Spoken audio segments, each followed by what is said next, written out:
요한복음 2장 1절부터 11절입니다.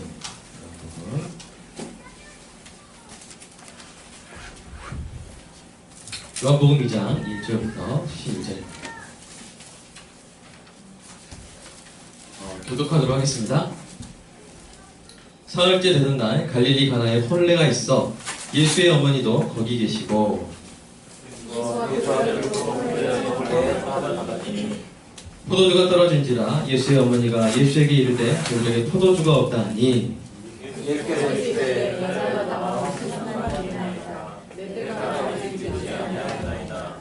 그의 어머니가 하인들에게 이르되 너에게 무슨 말씀을 하시든지 그대로 하라 하니라.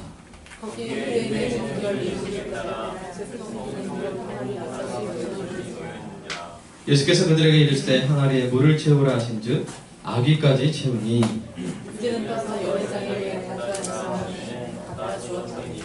연회장은 물로 된 포도주를 맛보고도 어디서 났는지 알지 못하되 물도온 하인들은 알더라. 연회장이 신랑을 불러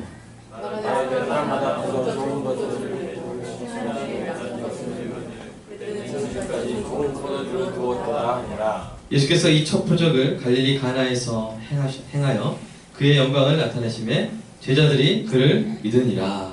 아멘.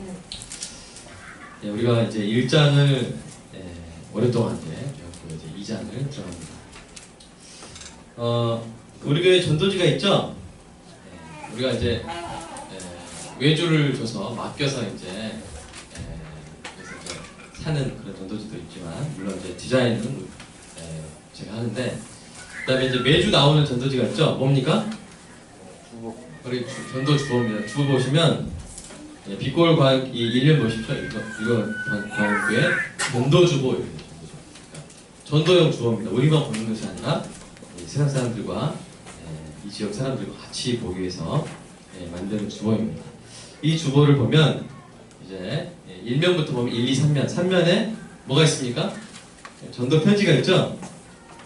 3면에 보면 항상 꽃사진 뭐 이런 사진하고 그 밑에 이제 그 시 같은 그런 글이 있는데 참 은혜가 됩니다. 이걸 어떻게 매주 이렇게 쓰는지 우리 청년부 때 우리 간사를 했던 서울에 있는 자매인데 이렇게 전도 편지를 매주 보내줍니다. 전도 편지가 있고요. 그 다음에 이제 1면에는 이제 제가 쓰는 이 새벽 묵상이 있죠. 그래서 이런 글이 있고요. 그 다음에 이제 제 3면에는 뭐가 있습니까? 사진 있죠? 사진. 이 사진을 여러분 이제 여러 번 봤겠지만 주로 이제 성도들의 얼굴을 씻습니다. 제가 뭐 드럼을 찍어서 말이죠. 여기 이런 드럼이 있다 하면서 이렇게 의자를 찍는다거나 그러지 않죠. 그죠? 사람을 찍는데 사람의 얼굴을 주로 찍습니다. 성도의 얼굴을 주로 찍는데 자, 근데 그동안 여러분 기억을 더듬어 볼 때 이 전도지 사면에 있는 얼굴 표정이 어떤 표정이 제일 많았습니까? 웃는 표정이 제일 많았습니다. 여러분 여기는요 예쁜 모습 씻는 데가 아니에요. 찡그릴 때가 제일 예뻐요. 그러다가 제가 찡그리면 절대 안 올려줍니다. 의미가 없어요. 여러분 찡그리면 예쁘다고 찡그리는 사진 올리면 되겠어요? 안 되겠어요? 네, 아니죠. 자, 그래서 우리는 웃는 사진을 많이 올립니다. 그 이유는 이것입니다. 그리스도인에게 가장 어울리는 표정은 기뻐하는 표정이기 때문입니다. 그리스도인의 마음에 가득하고 얼굴에 드러나야 될 가장 큰 특징이 바로 기쁨이기 때문입니다. 여러분 이 교회에 올 때마다 제가 예를 들어서 그래서 우리 빛골학교 성도들 중에 좀 힘들고 슬픈 일을 당한 성도가 있단 말이에요.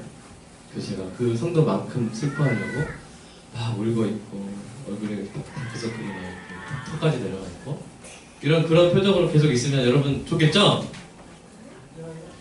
싫죠. 힘들죠. 세상에 그렇게 우락부락한 사람들 많은데 근데 교회라도 와서 이렇게 되게 저 보시고 되게 편하죠? 부담스럽지 않죠? 부담스럽지 않고 참 편하게 웃으면서 저는 성도를 맞이하려고 합니다. 왜냐면 그리스도인, 특별히 목사, 성도에게 가장 어울리는 표정이 기뻐하는 표정이기 때문입니다. 생각해 보십시오. 여러분 자녀가 하버드대에 입학했습니다. 어떤 감정이 드십니까? 네? 기쁘겠죠. 여러분, 물론 여러분이 뭐 복권을 사진 않지만 예를 들어서 누가 선물한 복권인데 100억이 당첨됐습니다.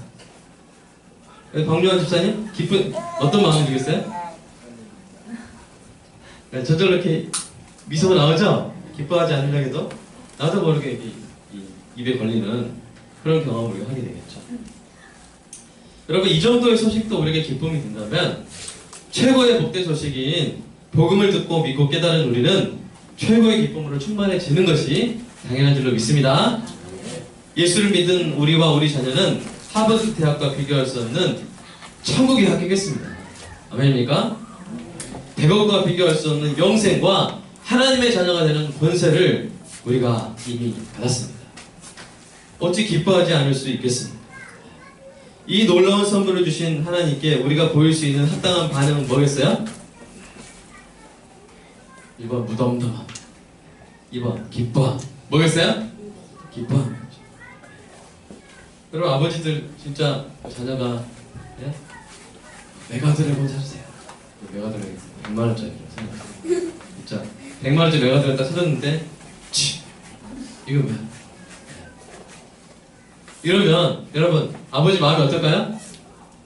네? 아버지 마음이 어떨까요? 기분이 안 좋죠. 다른 것보다 아버지 5만원 받으세요. 5만원 돈을 드립니다. 이런 것보다 100만원어치만큼이라도 기뻐하는 거. 그게 아버지 마음 기쁨이 되는 거 아닙니까? 하나님이 우리에게 주신 것이 얼마나 큽니까? 아멘입니까? 그럼 우리 합당한 반응은 뭐예요? 기뻐하는 것이죠.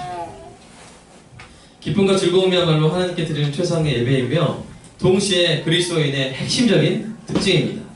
그래서 성경이 말하죠. 항상 뭐하라? 기뻐하라. 자, 우리 말씀 볼까요? 한번 읽어볼까요? 시작. 주 안에서 항상 기뻐하라. 내가 다시 말하노니 기뻐하라. 다시 말해서 명령할 정도로 중요한 명령이죠. 자, 다음 말씀 한번 읽어볼까요? 시작. 항상 기뻐하라. 쉬지 말고 기도하라. 범사에 감사하라. 이것이 그리스도 예수 안에서 너희를 향하신 하나님의 뜻입니다. 항상 기뻐하라. 시편 말씀도 읽어볼까요? 시작. 너희 의인들아 여호와를 기뻐하며 즐거워할지어다. 마음이 정직한 너희들아 다 즐거이 외칠지어다. 외칠 정도, 이야! 외칠 정도까지. 한번 외쳐볼까요? 네. 하나, 둘, 셋. 이야! 이렇게 기뻐할 정도. 외칠 정도 우리가 기뻐해야 돼. 이것이 명령입니다. 그래서 저와 같은 설교자의 역할이 뭐냐면 약간 응원단장 그런 거예요. 응원단장, 치어리더 이런 겁니다. 그래서 성도의 기쁨이 충만히 유지되도록 돕는 일이죠. 고린도후서 말씀 볼까요? 자, 시작. 우리가 너희 믿음을 주관하려는 것이 아니요 오직 너희 기쁨을 돕는 자가 되려 하니 이는 너희가 믿음에 섰습니다. 여러분의 기쁨을 제가 돕는 사람. 저는 그런 목사가 되고 싶지 않아요. 정말 기쁜 마음으로 교회 왔는데 목사님만 보면 웃음이 나옵니까? 거기서 눈물 흘리며 기도하시고 이렇게 하면은 얼마나 우리가 마음이 착 가라앉잖아요. 지금 교회비시 얼만데? 뭐 이렇게 하면 우리는 교회비 별로 없습니다. 네, 예를 들면 네. 여러분이 막 우울한 표정으로 와도 저를 보면 기뻐져야죠. 그래서 재밌는 농담을 많이 하려고 하는데 역효과 때문에 제가 잘 참고 있습니다. 사랑하는 여러분, 제가 재밌는 얘기 하나 할게요. 제가 고등부 때 이제 고등부 사역을 서울고등학교에 처음 맡으러 가는데 그 친구 전도사가 저한테 조언을 하는 거예요. 고등부 사역 할 때 가장 중요한 것이다. 절대로 썰렁한 농담을 하지 않는다. 그럼 사역이 끝이라고 생각해요. 그래서 저를 겁을 주는 거예요. 그래서 제가 열심히 노력해서 설교 시간에도, 왜냐면 고등학생들은, 중고등학생들은 5분에 한 번씩은 좀 웃겨줘요. 그래야 이게 돌아와요, 정신이. 종민 예외입니다. 50분도 그냥 쫙 말씀드렸어요. 종민 예외 다 그렇진 않아요. 5분만 하고 싶으셨는데 제가 정말 설교마다 그런 걸 했어요. 제일 많이 웃었을 때가 언제 아세요? 제가 이 농담을 하니까 제일 많이 여러분 제가 정말 이 설교 시간에 재밌는 이야기 했고 항상 여러분 너무나 웃겼죠? 하니까 다 웃는 거예요. 왜 웃는지 모르겠어요. 여러분 또 은혜로 웃으시기 축복합니다. 목사님의 의도가 중요한 거 아닙니까? 실제로 웃긴 얘기 뭐 개그 콘서트 보면 되잖아요. 지금 목사님이 우리를 기쁘게 해주시게 합니다. 그러면 하하하 이렇게 하면서 웃으시길 축복합니다.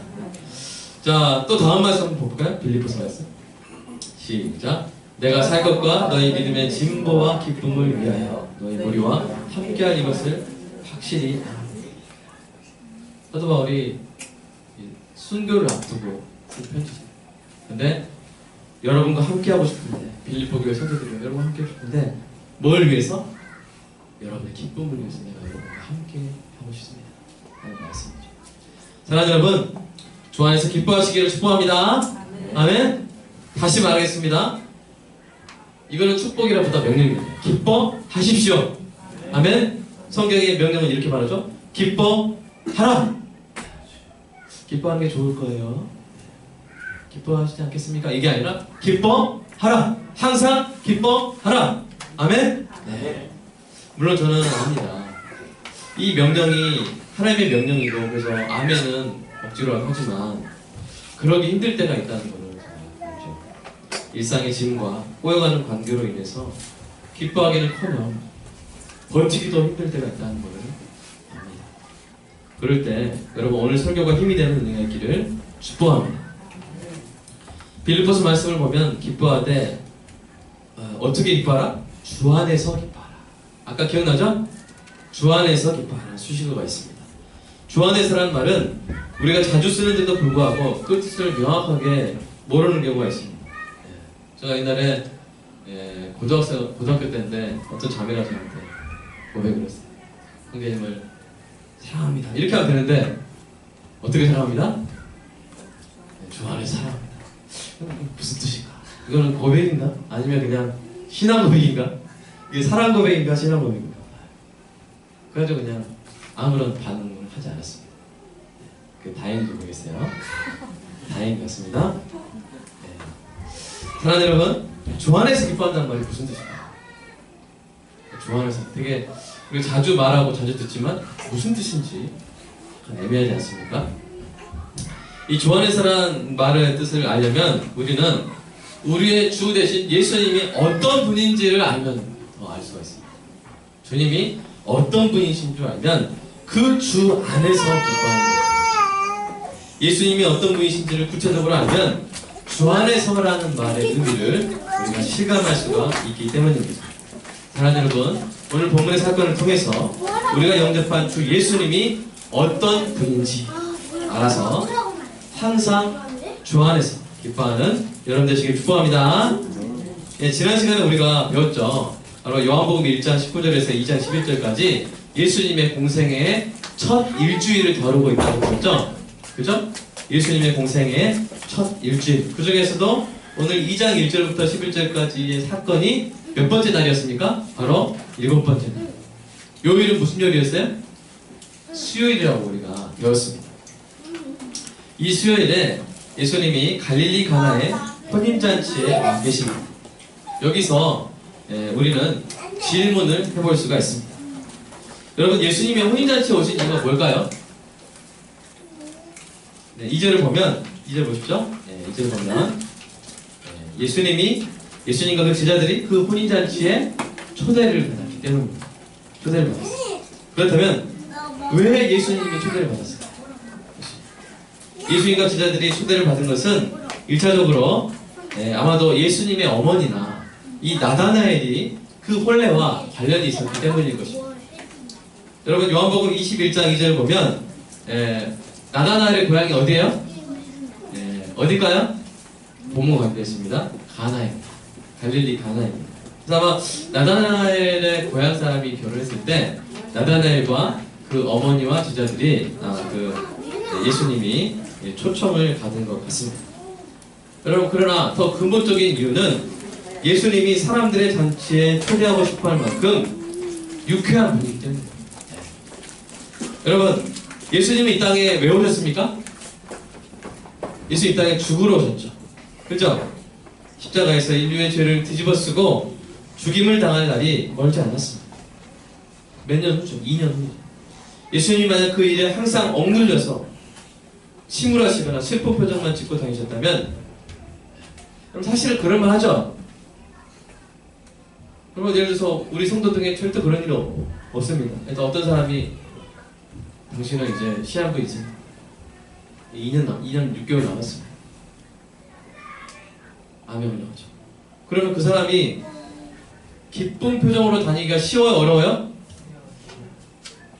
근데 예수님은 2년 몇 개월 이게 지나면 너무나도 끔찍한 십자가 형틀에서 돌아가실 것이 확실한 그런 삶을 살고 계신데, 그래서 그 정도로 어둡고 그 정도로 침울하고 고통스러운 표정만 짓고 다니셨다면 사람들이 예수님을 초청할 수 있었을까요?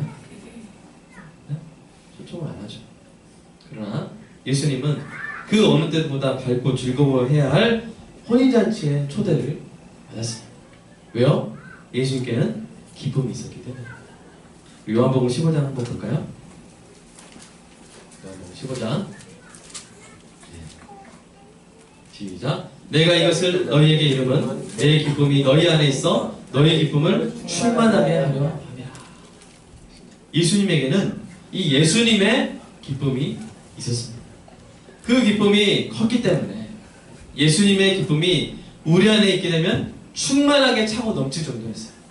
그래서 사람들은 예수님을 초청하기를 좋아했습니다. 복음서에 보면 예수님이 초청 받아 다니기에 바빠요. 바리새인들은 초청받죠. 죄인과 세리들의 잔치에 초청받았죠. 혼인잔치에 초청받죠. 그래서 사람들은 예수님을 초청하기를 좋아했습니다. 여러분이 그럼 선입견을 가지고 있으면 안 돼요. 예수님 근엄한 표정 그랬을 것이다. 아닙니다. 예수님은 참 유쾌한 분이셨습니다. 큰 기쁨을 소유한 분이셨습니다. 이것은 아주 중요한 사실이죠. 예수님이 유쾌한 분이시라면 예수님 안에 있는 우리도 기뻐할 수 있기 때문입니다. 그런데 문제가 발생했습니다. 그 문제가 무엇입니까? 포도주가 떨어졌어요. 포도주가 떨어졌어요. 이것은 엄청나게 심각한 문제입니다. 이것은 마치 삼겹살 파티에서 상추가 떨어진 게 아니라 뭐가 떨어졌어요? 삼겹살이 떨어졌어요. 이것은 마치 하늘을 나는 비행기에서 연료가 다 떨어진 것 같은 위급한 상황입니다. 성찬식을 하는데 뚜껑을 열었는데 떡이 없는 거. 얼마나 식은땀이 쫙 하겠습니까? 여기서 한 가지 짚고 넘어갈 의미심장한 사실이 있습니다. 그것은 성경에서는요, 이 포도주가 상징적으로 의미하는 것이 있다는 것입니다. 그것이 무엇일까요? 우리 시편 말씀 볼까요? 시작. 사람의 마음을 기쁘게 하는 포도주와 사람의 얼굴을 은택하게 하는 기름과 사람의 마음을 힘있게 하는 양식을 주셨다. 사사기 말씀. 포도나무가 그들에게 이르되 하나님과 사람을 기쁘게 하는 내 포도주를 내가 어찌 버리고 가서 나무들 위에 입주되리요? 자, 포도주는 뭘 주는 거예요? 기쁨을 주는 거예요. 성경에서는 항상 그래요. 기쁨을 주는 것이 바로 포도주입니다. 성경에서는 포도주는 기쁨의 원천을 의미합니다. 포도주가 떨어졌다는 것은 사람들을 기쁘게 할 기쁨의 원천이 말랐다는 상징적인 의미를 가지고 있습니다. 사람들에게 기쁨을 주는 포도주가 떨어졌습니다. 이 사건의 의미는요, 이 세상의 기쁨에는 항상 끝이 있고 부족함이 있다는 것입니다. 그렇습니다. 이 세상의 잔치에서는 항상 포도주가 떨어지기 마련입니다. 사람들은 이 세상에 있는 여러 포도주로 기쁨을 누리기 원합니다. 어떤 사람의 포도주는 스포츠예요. 스포츠. 예를 들어 축구가 그들의 기쁨의 포도주입니다. 그래서 주말마다 경기장 가가지고 자기 팀을 응원합니다. 여러분, 영국에 있는 이 축구 팬들은요 정말 경건합니다. 경기 내내 서 있어요. 2시간. 마음속에.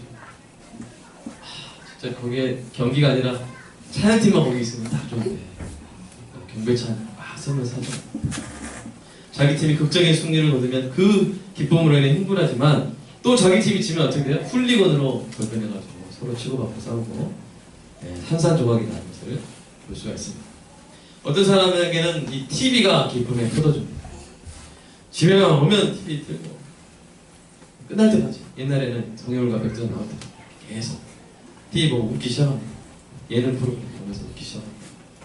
자기랑 아무 상관도 없잖아요. 그 사람이 뭐 게임 해가지고 뭐 반찬 따고 막 이런 거 아무 상관 없잖아요. 그런데 그냥 그게 기쁨이에요. 그러나 TV 프로그램이 끝나면 지식 하게 되면 공허함이 찾아오는 것이죠. 어떤 사람에게는 이 연애가 기쁨의 포도주입니다. 그래서 결혼을 마다 않고 막 연애합니다. 지난번에 10살 차이 사귀어봤습니다. 이제는 12살 차이 사귀어봐라. 20살 차이가 옵니다. 그래서 이렇게 막 결혼도 안 하고 막 하다가 연애하다가 마침내 자식도 없이 50대를 맞이하고는 더 이상 이성의 관심을 끌지 못하게 되면 이제 우울함에 빠지고 포도주가 떨어졌습니다. 이처럼 이 세상의 잔치에서는 항상 포도주가 그 바닥을 드러냅니다. 성경도 이 땅의 포도주가 주는 기쁨이 소멸되는 그날을 다음과 같이 묘사합니다. 이사야 말씀 한번 볼까요? 시작.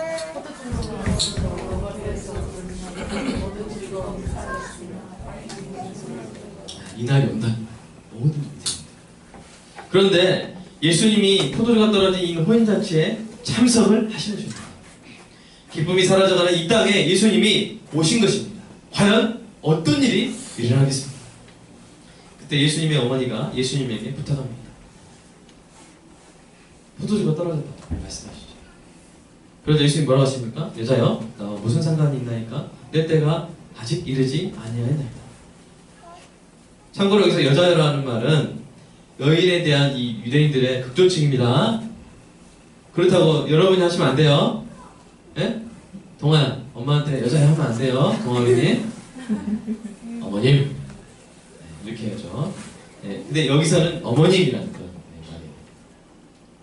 예수님 좀 이렇게 말했어요. 좀 이해가 안 되지만, 그러나 예수님의 어머니는 예수님이 이들을 위해서 뭔가 하실 것이라고 생각을 했던 것 같아요. 그래서 하인들에게 예수님이 무슨 말씀을 하시든지 그대로 하라고 당부를 해놓습니다. 그리고 정말 예수님이 뭔가를 하기 시작하시죠. 예수님은 하인들에게 그곳에 있는 6개의 돌 항아리에 아기는 뭐냐면 그 입구까지 물을 채우라고 말씀하십니다. 그 돌 항아리들은 유대인들이 이 정결예법, 손을 씻는, 식사하기 손을 씻는 정결예법을 위해서 채워두기 위한 것이었어요. 하인들이 물을 다 채우자 이제는 그 물을 떠서 연회장에 갖다 주려고 합니다. 이때 하인들의 마음이 어땠을지는 잘 모르겠지만 어쨌든 하인들은 예수님의 말씀을 끝까지 따랐습니다. 그러자 어떤 일이 일어났습니까? 물이 포도주로 변했습니다. 그 찬송 나잖아요. 예수님 말씀하시니 물이 변하여 포도주 됐네. 그렇게 이제 물이 정말 포도주로 변했어요. 연회장이 그 포도주를 맛보고는 깜짝 놀랐습니다. 너무 맛이 좋은 거예요. 좋은 포도주였습니다. 그래서 신랑을 불러 칭찬합니다. 이전 것보다 더 좋은 포도주라고 칭찬합니다. 이 기적을 보고 이 제자들이 예수님을 믿게 된 것이죠. 여러분이 이 기적이 사실임을 믿습니까? 아멘. 그런데 더 중요한 것은 예수님이 물론 포도주를 만드신 이 기적의 의미입니다. 이 기적이 오늘 우리에게 어떤 의미가 있을까요? 아까 포도주가 무엇을 의미한다고 했습니까? 기쁨의 원천을 의미한다고 했습니다. 포도주가 기쁨의 원천을 의미한다면 상대적으로 이제 물은 뭘 의미할까요?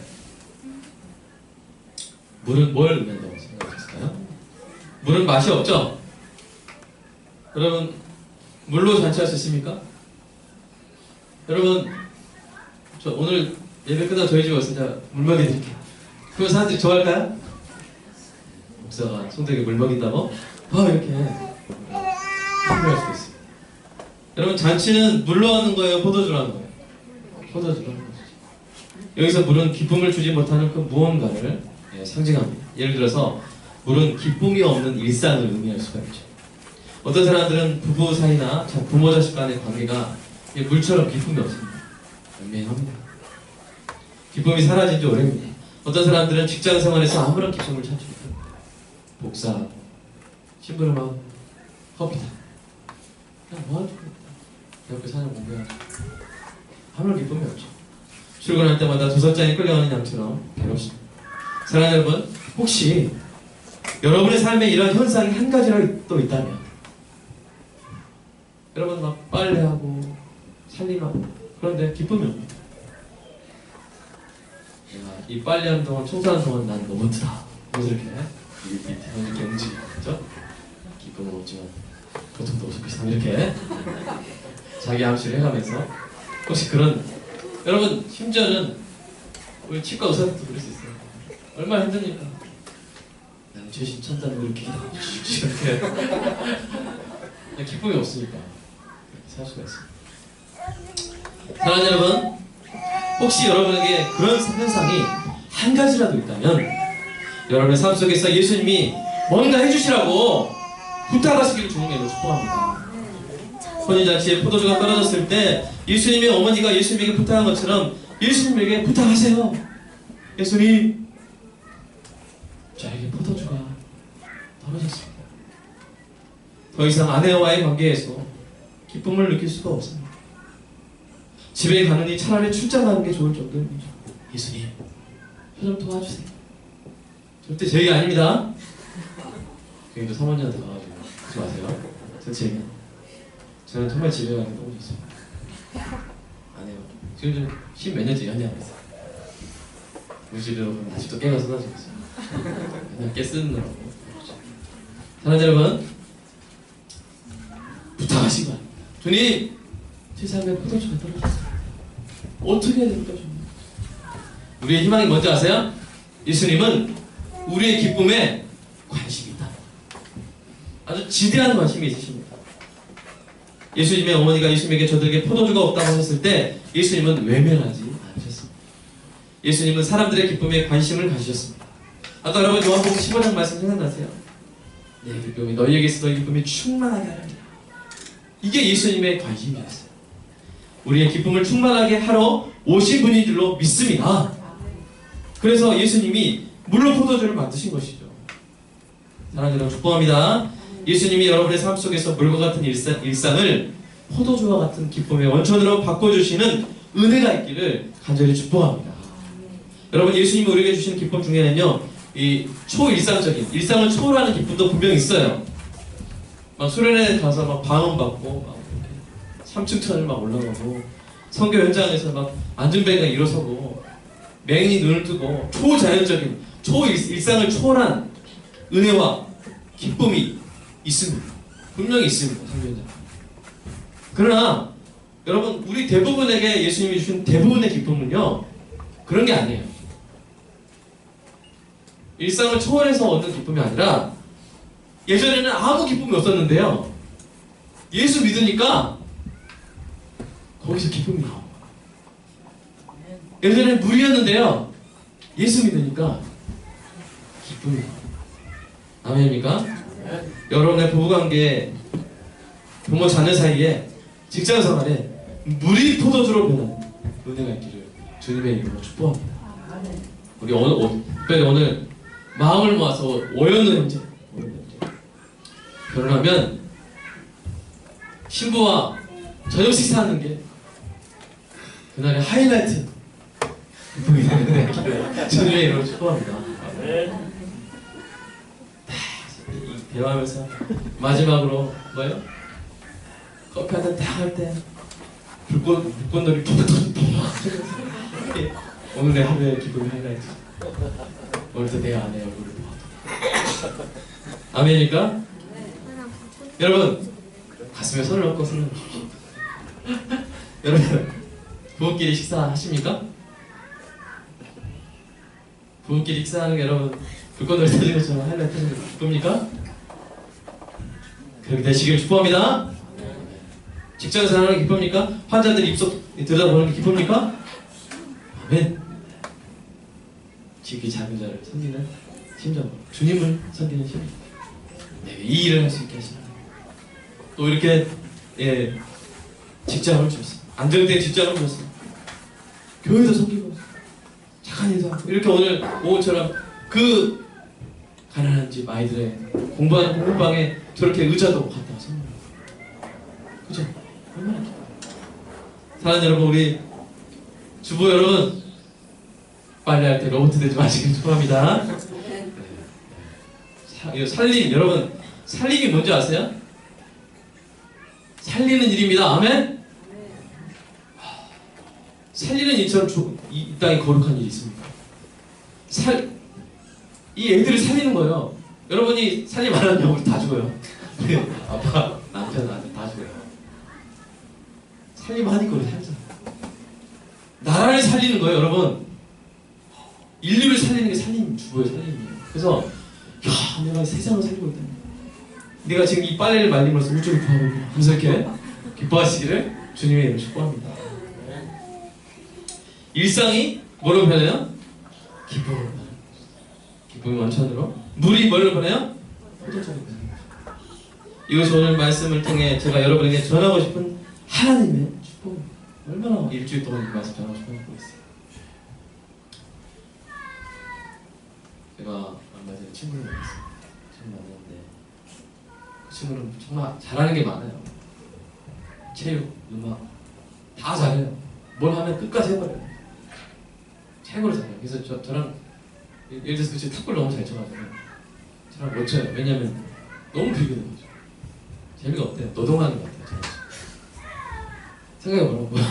주차장에서 이렇게 주차 기다리고 있는데 주차 요원 같은 그런 느낌이 든다. 저랑 치면 얼마나 비참한 말이야 되겠습니까? 그래서 제가 열심히 탁구를 연습하려고 합니다. 근데요, 이번 좀 깊은 대화를 해봤더니 뭐가 있었냐면요. 아내랑 아무 기쁨이 없어요. 아내랑 각방 산지 몇 년, 10년째 대화를 안 해요. 그냥 집은 같이 있는데 그냥 두 집이 사는 거예요. 딸 하나 있는데 딸하고만 줘. 그러니까 왜 그렇게 취미 생활에 집착한 거예요? 아내와의 관계 기쁨이 없어요. 그래서 정말 기도했어요. 이 친구가 우리 교회 왔으면 좋겠어요. 제가 요새 좀 친구 만나러 다니거든요. 왜냐면 설교했으니까 친구한테 먼저 복음 전해드렸잖아요. 저기 불사학교 앞에서 변호사 하는 친구도 만나가지고 불교인데 제가 계속 그래서 아내 결혼할 때 판사랑 결혼할 때요. 지방법원 저기 광주 고등법원 판사랑 결혼해서 혹시 아내가 교회 한번 가 해서 물어봤더니 아내도 불교래요. 더 많이 만나겠다. 하고 있습니다. 여러분, 그 가정에 이 남편과 아내가 간에 그 무미건조한 일상에 기쁨이 있게 되기를 간절히 소망합니다. 사랑하는 여러분, 근데 제가 할 수 없잖아요. 누가 하세요? 예수님이 하시는 것입니다. 처음에 제가 하나님의 명령을 선포했습니다. 주 안에서 항상 기뻐하라. 내가 말하노니 다시 말하노니 기뻐하라. 아멘. 이때 우리가 항상 기뻐할 수 있는 근거는 우리가 주 안에 있기 때문입니다. 주 안에. 자, 오늘 우리가 이 주 예수님 어떤 분이신지 배웠죠? 자, 오늘 본문 속에서 발견한 우리 주님은 어떤 분이십니까? 첫 번째, 그 안에 기쁨이 충만하십니다. 두 번째, 우리의 기쁨에 관심이 있으십니다. 세 번째가 뭐였습니까? 우리의 일상을 기쁨으로 바꿔놓으실 수 있는 분입니다. 예수님이 이런 분이시기 때문에 이 예수님 안에서, 아멘입니까? 이 주 안에서 항상 기뻐하십니다. 이 예수님 안에서 기뻐할 때 비로소 우리는 이 땅에서 천국을 경험하게 됩니다. 근데 이 기쁨은요, 어떤 기쁨이냐면요, 오늘 사건은 예수님이 일상을 바꾸고 만드시는 기쁨이 어떤 기쁨인지를 예수님이 물로 만드신 포도주의 질과 양에 대한 설명을 통해서 알려줍니다. 먼저 예수님이 물로 만드신 포도주의 질이 어땠습니까? 이 사람들이 취했어요. 근데 취한 사람이 마셔도 감탄할 만큼 맛이 뛰어났습니다. 여기서 너무 막 이렇게 동의하지 마세요. 왜냐면 경험이 있다는 거죠. 자, 농담입니다. 아마 취하면 별로 그 감별하는 능력이 떨어질 것 같아요. 그죠? 그런데 취했는데, 한잔 취했는데 이 포도주 마시고 깜짝 놀라. 그래서 이 혼주를 칭찬할 정도로 이렇게 맛이 탁월했습니다. 주님이 주시는 기쁨도 이와 같을 줄로 믿습니다. 세상이 주는 기쁨과 비교할 수 없는 놀라운 기쁨을 주셨죠. 둘째로, 예수님이 물로 만드신 포도주의 양은 어떻습니까?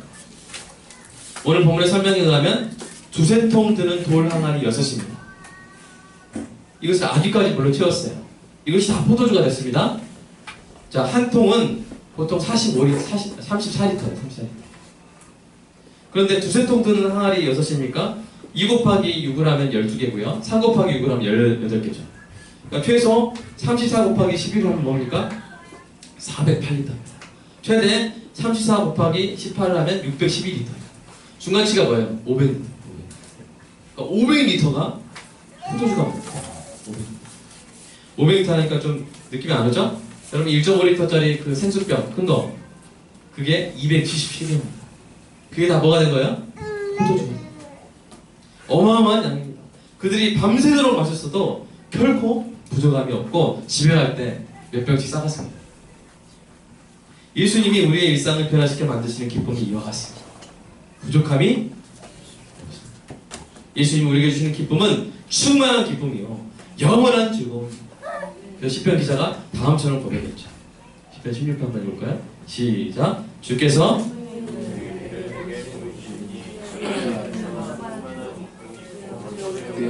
영원한 즐거움이 있나이다. 아멘. 아멘. 사랑하는 여러분, 이 기쁨과 즐거움이 여러분이 충만하기를 주님의 이름으로 축복합니다. 오늘 말씀을 통해서 예수님이 어떤 분이신지, 예수님이 우리 인생의 잔치에서 어떤 일을 하시는지를 깨달아 마음과 얼굴에 항상 기쁨이 넘치게 되시길 축복합니다. 숙제 드리겠어요. 다음 주에 예배당 올 때 완전 기뻐하세요. 아주 기쁜 표정으로 들어오시기 바랍니다. 사랑하는 여러분의 삶에 포도주가 떨어졌습니까? 부부 사이에 기쁨이 없습니까? 부모님과의 관계에 기쁨이 없습니까? 일상에 즐거움이 없습니까? 공부하는 때 기쁨이 없습니까? 직장생활 힘들기만 합니까? 사랑하는 여러분, 주님께 구하시기 바랍니다. 주님, 제 인생의 잔치에 포도주가 떨어졌습니다. 제 인생의 잔치를 주관하셔서 나의 일상을 기쁨으로 바꿔 주시옵소서. 그러면 예수님이 우리의 인생 잔치를 주관하여 주실 것입니다. 그럴 때 한 가지 거치는 과정이 있어요. 뭐냐면 돌 항아리에 물을 채우는 거죠. 돌 항아리에 물을 채우는 거예요. 이때 순종하시기 바랍니다. 예수님이 하시는 말씀에 순종해야 돼요. 그랬을 때 일상의 기쁨의 원천이 되는 놀라운 기적을 맛보게 될 것입니다. 우리 에베소 5장 22절 한번 읽어볼까요? 시작. 아내들이여 자기 남편에게 복종하기를 쉽게 하세요. 돌 항아리에 물을 채우십시오. 아멘. 아내 여러분, 예수님께 복종하십니까? 이건 이해하셔야 돼요. 아내 여자애들, 예수님께 복종하실 거예요? 그만큼 남편에게도 복종하실 겁니까? 지금 뒤에서 남편들이 옆에서 귀를 쫓거든요. 우리 조용만 시사님도 언젠가는 아내 시사님 데리고 오시기 바랍니다. 네, 그리고 우리 남편분들 자, 두 번째 말씀 시작. 남편들아, 아내 사랑하기를 그리스도 예수께서 교회를 사랑하시고 그 교회를 위하여 자신을 주신 같이 하라. 우리 남편분들, 그리스도께서 교회를 사랑하시고 그 자신을 주신 것처럼 아내를 사랑하시기 축복합니다. 네, 다 들었습니다, 여러분들. 여러분, 이 말씀에 순종해 보십시오. 돌 항아리에 물을 채우는 거예요. 그럼 어떤 일이 일어나요? 퇴근 시간만 되잖아요. 그럼 가슴이 벌렁벌렁하죠. 어떻게 하면 집에 제일 빨리 갈까? 내비게이션을 바뀌어가지고 빠르게, 더 빠르게 이렇게 해가지고 집에 막 달려. 여보 나왔어. 막 세레나를 부르고, 또 아내는 그 시간 꽃단장 다 해요. 장미 따는 거 이렇게. 보셨습니까? 탱고 추고. 축복합니다. 아멘. 너무 이제 집에서 우리 아내분들 트레이닝이나 몸빼바지 이런 거 너무 좋아하지 마시고 가끔 한 번씩 이렇게 하시기 바랍니다. 자, 그리고 에베소 6장 1절 시작. 자녀들아, 주 안에서 너희 부모에게 순종하라. 이것이 무엇입니까? 돌 항아리에 물을 채우시기 바랍니다. 에베소서 6장 4절 시작. 아비들아, 너희 자녀를 노엽게 하지 말고 오직 주의 교훈과 평경 물을 채우는 거야. 아, 이거 왜 하는지 모르겠다 해도 그냥 끝까지 채워보십시오. 그러면 놀라운 일이라 부모 자식 간의 기쁨이, 아버지와 대화하는 게 기쁨이 되고 아들과 노는 게 기쁨이 되는 것이죠. 자, 우리 골로새서 말씀도 읽어볼까요? 시작. 무슨 일을 하든지 마음을 다하여 주께 하고 사람에게 하듯 하지 말라. 이는 기업의 상을 주께 받을 줄 아노니 너희는 주 그리스도를 섬기는. 여러분 우리가 예를 들어서 청소부 하시는 분들, 청소하시는 분들 짜증날 수 있어요. 뭐냐? 내가 왜 이거? 그러나 생각해보십시오. 하나님의 나라를 내가 아름답게 합니다. 그리고 이 기업의 상이 하나님으로부터 온다. 내가 예수 믿는 사람으로서 정말 본이 되고 나 이 직장 생활을 통해서 사람들에게 예수님의 아름다우심을 전해. 그 마음을 하게 되면요, 청소가 즐거워져요. 직장 생활이 변화되는 것입니다. 직장 생활 속에서 소명을 발견하게 되는 것입니다. 하나님이 줄 상을 기대하게 되는 것입니다.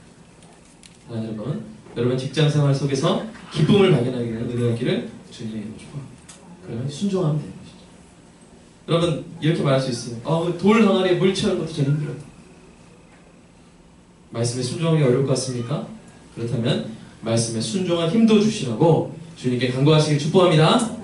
예수님이 약속하셨습니다. 요한복음 말씀 시작. 지금까지는 너희가 내 이름으로 아무것도 구하지 아니하였으나 구하라 이러면 받으리니 너의 기쁨이 충만하다. 하나님 제가 남편에게 복종한 힘을 주세요. 그러면 그런 말 할 수 있잖아요. 아주 존경할 만해야 복종하지. 남편 우리 교회는 없는 줄로 압니다. 그러나 이제 딴 데 있을 수 있잖아요. 혹시. 여러분 존경할 만하지 않은데 우리가 순종해야 됩니다. 갑자기 아멘이 침묵이 쫙 들어오죠. 여러분 부모님이 존경할 만해야만 공경해야 됩니까? 왜 우리가 해야 되죠? 예수님이 돌 항아리에 물을 채우라. 이 돌 항아리는 물을 채울 만한 항아리가 아닌데요. 왜 그러고 있으면 돼요? 안 돼요? 네? 아니야. 그냥 순종하는 거죠. 그럴 때 여러분 그러면요 또 존경스러운 남편이 돼요. 아멘입니까? 내가 사랑하면 아내가 아닌데요? 말씀대로 순종하잖아요. 진짜 사랑스러워야 돼요. 먼저 순종하는 게 먼저입니다. 아멘입니까? 먼저 직장생활에서 네트워크가 많이 해야 돼요. 그러면 직장생활이 최고기 되는 것이죠. 사랑하는 여러분 그렇게 순종할 수 있는 힘을 예수님께 구하시기를 주님의 이름으로 축복합니다. 자, 정리하겠습니다. 자, 이것이 바로 주 안에서 항상 기뻐하는 삶의 비결입니다. 예수님 안에서. 예수님이 어떤 분이세요? 기쁨으로 충만하신 분입니다. 예수님이 관심이 어디 있습니까? 우리의 기쁨이 충만케 되는 데 관심이 있습니다. 어떻게 우리의 기쁨을 충만케 하십니까? 우리가 주님의 말씀에 순종할 때 우리의 일상을 기쁨의 원천으로 바꿔 주십니다. 이 기쁨이 어떤 기쁨이에요? 세상의 기쁨과 비교할 수 없는 최고의 기쁨이요 결코 부족함이 없는 무한한 기쁨입니다. 이 예수님 안에 있기에 항상 우리가 기뻐할 수가 있습니다. 여러분 제가 주 안에서 항상 기뻐하라고 했죠? 주님이 어떤 분이신지 말씀드렸죠? 이번에는 주 안에서라는 말에 한번 집중해보세요. 주 안에서. 여러분 비바람이 몰아쳐도 견고한 건물 안에 있으면 비를 맞아야 안 맞아요? 사막 위를 지날지라도 최고의 비행기 A380 1등석에 앉아있으면 목마를 일이 있어요? 없어요? 아무리 상어가 입을 벌리고 위협을 해도 크고 견고한 유람선 위에서 내려다보면 무섭겠다 이렇게 해서 무섭다 이게 아니라 무섭겠다 저 밑에 있으면 그러면서 오히려 즐거울 뿐입니다. 여러분 세상에서 가장 큰 크루즈선 이름 아세요? 지금 현존 세상에서 가장 큰 크루즈선 유람선. 그것은 바로 바다의 하모니. 한번 사진 첫 예. 하모니 오브 보입니까? 안 보이죠? 이 엄청나게 커요. 이 바다의 하모니가 이 유람선이 2016년 6월 15일 그러니까 얼마 안 됐죠. 프랑스 서부 항구 도시 생나르제에서 영국으로 첫 항해를 떠났습니다. 이 바다의 하모니는 뱃 머리부터 꼬리까지 길이가 360m예요. 한번 쭉 보세요. 이거 여기 보시면 에펠탑보다 몇 미터가 더 커요? 갑자기 생각이 계산 안 되나? 30m입니까? 네, 30m가 더 길어요. 무게 12만 톤, 폭 66m, 높이 70m, 갑판만 16개. 최대 수용 인원은 승무원 2,100명을 포함해서 8,500명. 특실이 2,500개, 식당이 20개, 수영장이 몇 개일까요? 23개. 그렇죠. 초특급과 유람선. 천천히 보여주세요. 이렇게. 꼭대기 어떻게 있냐면 꼭대기서부터 갑판까지 꼭대기 간판에서 주간판이 내려오는 아까 보셨어요? 혹시 저 보이세요? 저 앞에 꼬불꼬불한 거 저게 뭘까요? 미끄럼틀. 우리 여기 보이나요? 보라색? 그 뭐라 그러죠? 우리 워터파크 하면 그 뭐라 그러죠? 슬라이드? 워터 슬라이드 그런 게 있어요. 그 다음에 브로드웨이 뮤지컬 그리스를 관람할 수 있는 1,400석 규모의 극장까지 갖춰졌습니다. 게다가 아이스 쇼와 스케이팅을 즐길 수 있는 아이스 링크가 있고요. 대형 수족관이 있고요. 12,000여 종의 식물을 볼 수 있는 선상 공원까지 마련되어 있습니다. 또한 골프도 즐길 수가 있어요. 이 배의 소유주는 미국의 본사를 둔 세계 제2위 크루즈 회사 노열 캐리비안인데요. 이 배를 만드는데 10억 달러가 들었습니다. 우리나라 돈으로 1조 1,800억 원. 그럼 만약에 여러분이 이 배의 티켓이 비싸겠죠? 몇백만 원 하겠죠? 이 티켓을 얻어서 이 배를 특실을 타고 있다면 어떤 기분으로 즐기시겠어요? 여러분 이 배를 비싼 이 배를 타고 웃지 않는 시간만큼 손해입니다. 그죠? 이 배 타면서 들어가면서 싸우기 시작해가지고 애들이 싸웠다. 완전 손해. 돈 날린 거예요. 그냥. 기뻐하지 않는 순간만큼 돈을 낭비하는 것입니다.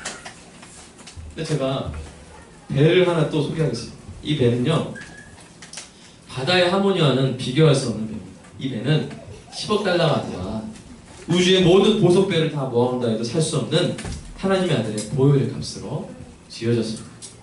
이 배는 우주보다 크고요. 세상이 줄 수 없는 무한한 기쁨과 영원한 즐거움으로 충만합니다. 이 바다의 하모니에는 종착지가 있어서 그 종착지에 도착하면 내려야 되지만 이 배에 한번 승객이 되면요 결코 버려지는 일이 없습니다. 바다의 하모니는 돈을 지불하면 탈 수 있지만 이 배는 아무리 큰 돈을 내도 탈 수가 없어요. 제 마음에. 오직 이 배의 소유주가 선택한 사람만이 그 소유주가 사전 티켓으로 이 배에 오를 수가 있습니다. 그럼 제가 기쁜 소식과 더 기쁜 소식이 있는데요. 뭐 먼저 들을래요? 네, 기쁜 소식 먼저 들어보시면 기쁜 소식은 이 배의 이름이 예수 그리스도라는 것입니다. 아멘입니까? 예수 그리스도. 더 기쁜 소식은 이 배의 승객 명단에 저와 여러분의 이름이 포함되어 있다는 사실입니다.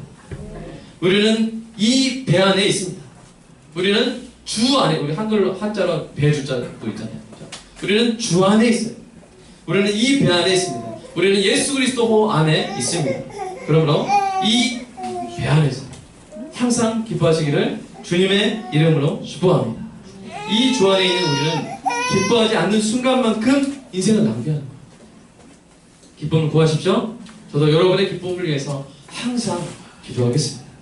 여러분의 삶 속에서도 물이 포도주로 변하는 기적을 매일 경험하는 은혜가 일상이 기쁨의 원천이 되는 은혜가 있기를 주님의 이름으로 축복합니다. 기도하겠습니다.